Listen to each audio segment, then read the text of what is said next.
మన దేవుడు ఎప్పుడు కూడా మనల్ని సుఖశాంతులతో ఉంచాలని కోరుకునేవాడు. మన దేవుడు ఎప్పుడు కూడా మనల్ని ఆశీర్వాదాలతో ఉంచాలని కోరుకునేవాడు. మన దేవుడు ఎప్పుడు కూడా మనం ఆనందంతో సంతోషంతో వర్ధిల్లాలని కోరుకునేవాడు. మన దేవుడు ఎప్పుడు మనకి కీడు చేయడు. ఏం చేయడు? కీడు చేయడు. ఒకవేళ కీడు మన పైకి వచ్చే పని అయితే ఆయన ఆ కీడు నుండి తప్పించి మనకి ఆయన ఏం అనుగ్రహిస్తాడో తెలుసా? ఆ కీడు నుండి మనల్ని తప్పించి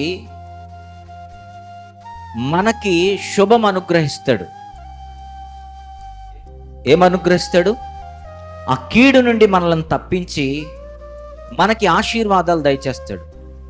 కానీ ఎప్పుడు మన జీవితాన్ని చెడపాలని, మన జీవితాన్ని నాశనం చేయాలని, మన జీవితాన్ని దేవుని నుండి దూరంగా లాక్కొని వెళ్ళాలని ఒకడు సిద్ధంగా ఉంటాడు. వాడు ఎవరో తెలుసా? అపవాది. వాడి కదలికలు మనందరము తెలుసుకోగలగాలి. మనం ఏం చేయాలి? వాడి కదలికలు మనందరము పసిగట్టగలగాలి. ఒకవేళ వాడిని మనం తెలుసుకోలేకపోతే, వాడి కదలికలు మనం అర్థం చేసుకోలేకపోతే, వాడు మన పైన ఎలా పనిచేస్తాడో, వాడి ఆలోచనలు ఏంటో, వాడు ఎలా మన పైన వర్క్ చేస్తాడో మనకు అర్థం కాకపోతే, వాడి ప్రణాళికలు మనకు అర్థం కాకపోతే, వాడు మన పట్ల ఎలా ప్రవర్తిస్తాడో ఒకవేళ మనకు అర్థం కాకపోతే, వాడు మన జీవితాన్ని నాశనం చేస్తాడు.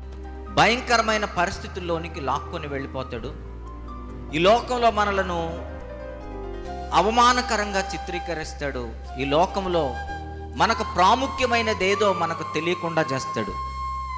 ఏది ప్రాముఖ్యమైనదో వాడి వలలో పడితే మనకు అర్థం కాదు. గనుక మనం ఎప్పుడు కూడా ఎలా ఉండాలి అని అంటే, అపవాది కదలికలు మనకు అర్థం కావాలి. ఏం కావాలి?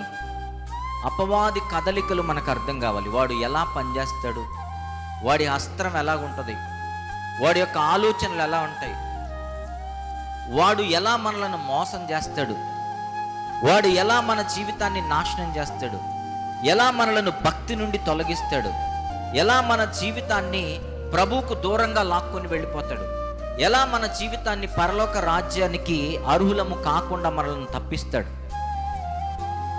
వాడు ఎలా మనల్ని మోసం చేస్తాడో వాని యొక్క కదలికలు మనకు అర్థం కావాలి. అపవాది కదలికలు మనకు అర్థం కావాలి.